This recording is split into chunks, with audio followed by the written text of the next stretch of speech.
Good evening everybody. Marcus കിച്ചൻ്റെ ഒരു പുതുപുത്തൻ എപ്പിസോഡിലേക്ക് ഏവർക്കും സ്വാഗതം. ഇന്ന് ഞാനിവിടെ ഉണ്ടാക്കാൻ പോകുന്നത് ഒരു റിയൽ ക്രിസ്മസ് ഫ്രൂട്ട് കേക്കാണ്. അതിലേക്ക് ആവശ്യമായിട്ടുള്ള സാധനങ്ങൾ എന്താണൊക്കെയാണെന്നുള്ളത് നമുക്കിപ്പോൾ നോക്കാം. ഒരു മാസത്തോളം റമ്മിലും ബ്രൗണിയിലും സോക്ക് ചെയ്ത് വെച്ചിരുന്ന ഡ്രൈ ഫ്രൂട്ട്സാണിത്. അതിൻ്റെ വാട്ടറാണിത്.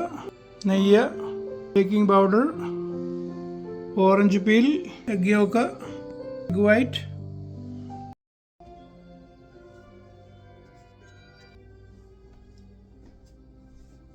റിയൽ ക്രിസ്മസ് കേക്കിൻ്റെ മിക്സ് ഉണ്ടാക്കുകയാണ്.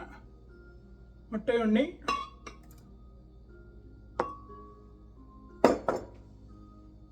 അതുപോലെ റമ്മും വെള്ളവും ക്യാരമലും കൂടെ ചേർത്ത മിക്സ്ചർ. ആദ്യമായിട്ട് അതൊന്ന് ബ്ലെൻഡ് ചെയ്യാണ്. Cornstarch, baking powder, cornstarch, baking powder, റവ, ഷുഗർ പൊടി, മസാലപ്പൊടി എല്ലാം കൂടെ ചേർത്ത് നന്നായിട്ടൊന്ന് മിക്സ് ചെയ്യുകയാണ്. കേക്കിൻ്റെ മിക്സ് ചെയ്യാനായിട്ട് കുറച്ച് പാടുള്ളത് കൊണ്ടാണ് ഞാനൊരു വിസ്ക് കൊണ്ട് കേക്ക് മിക്സിന് പൊടിയെല്ലാം കൂടെ മിക്സ് ചെയ്യുന്നത്. സ്പെച്ചുല കൊണ്ട് കേക്ക് മിക്സിനെ ഞാനൊരു വലിയ ബൗളിലേക്ക് മാറ്റുകയാണ്. മിക്സ് ചെയ്തിരിക്കുന്ന മിക്സിലേക്ക് വാനില എസൻസ് ചേർക്കുകയാണ്.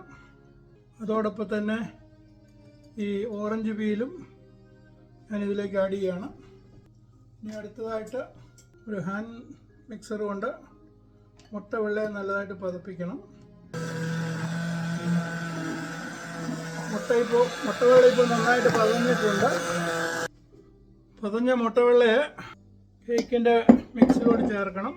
ഇതിൻ്റെ ബബിൾസൊക്കെ പോകാതെ ഒന്ന് മിക്സ് ചെയ്യണം. നമ്മുടെ ഓവൻ 5 മിനിറ്റ് 375 ഡിഗ്രിയിൽ പ്രീഹീറ്റ് ആയിട്ടുണ്ട്. അതിൻ്റെ മ്യൂസിക്കാണ് കേൾക്കുന്നത്. ഈ മിക്സ്ചർ ഉണ്ടാക്കുമ്പോൾ തന്നെ ഓവൻ പ്രീഹീറ്റ് ചെയ്യാൻ വെക്കണം.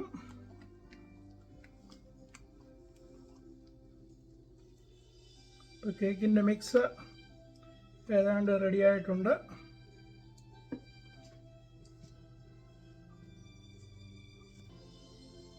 കളർ കുറച്ച് കുറവാണെന്ന് തോന്നിയാൽ ഞാൻ കുറച്ച് ബ്രൗണി, ഒരു 3 ml ബ്രൗണി കൂടെ ഇതിനകത്തോട്ട് ആഡ് ചെയ്തു.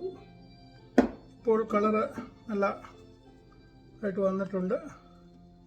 ഇനി ഇതിലേക്ക് സോക്ക് ചെയ്ത് വെച്ചിരുന്ന ഫ്രൂട്ടിനെ ഇനി ഒരു 25 തൊട്ട് 30 മിനിറ്റ് വരെ വെയിറ്റ് ചെയ്യണം. 375 ഡിഗ്രി ഫാരൻഹൈറ്റിൽ 30 മുതൽ 35 മിനിറ്റ് വരെ ബേക്ക് ചെയ്ത് പുറത്തെടുത്ത ഫ്രൂട്ട് കേക്ക് 6 മണിക്കൂറോളം ഞാൻ കൂളറിൽ വെച്ച് തണുപ്പിച്ച് കട്ട് ചെയ്തിരിക്കുന്നതാണിത്.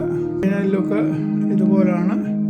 ഇതിന് മുമ്പത്തെ എൻ്റെ ഒരു ക്രിസ്മസ് കേക്ക് വീഡിയോ ഉണ്ട്. അത് എപ്പിസോഡ് നമ്പർ 155 ആണ്. അതും ഇതും കൂടി കമ്പയർ ചെയ്ത് കഴിഞ്ഞാൽ അതും ഇതുമായിട്ടുള്ള വ്യത്യാസങ്ങൾ പലതും നിങ്ങൾക്ക് മനസ്സിലാക്കാൻ സാധിക്കും. അതുകൊണ്ട് വീഡിയോ മൊത്തമായിട്ട് കാണുക. അത് ഞാൻ നട്ട്സ് ഒന്നും ഉപയോഗിച്ചിട്ടില്ല. അതുപോലെ തന്നെ ഫ്രൂട്ട്സ് ഒരു മാസത്തോളം ഞാൻ റമ്മിൽ സോക്ക് ചെയ്ത് വെച്ചിരുന്നതാണ്. മറ്റേ വീഡിയോയിലത്തത് ഞാൻ പെട്ടെന്ന് ഡെമോൺസ്ട്രേഷൻ നടത്തിയതാണ്. വീഡിയോ വാച്ചതിന് ശേഷം നിങ്ങളുടെ വിലയേറിയ അഭിപ്രായങ്ങൾ അറിയിക്കുക. എൻ്റെ വീഡിയോ ഇഷ്ടപ്പെട്ടെങ്കിൽ ലൈക്ക് ചെയ്യുവാനും ഷെയർ ചെയ്യുവാനും ചാനൽ സബ്സ്ക്രൈബ് ചെയ്യുവാനും മറക്കരുത്. പുതിയൊരു എപ്പിസോഡുമായിട്ട് വീണ്ടും കണ്ടുമുട്ടുന്നത് വരെ നിങ്ങളോട് വിട പറയുകയാണ് താൽക്കാലികമായിട്ട്. ബൈ.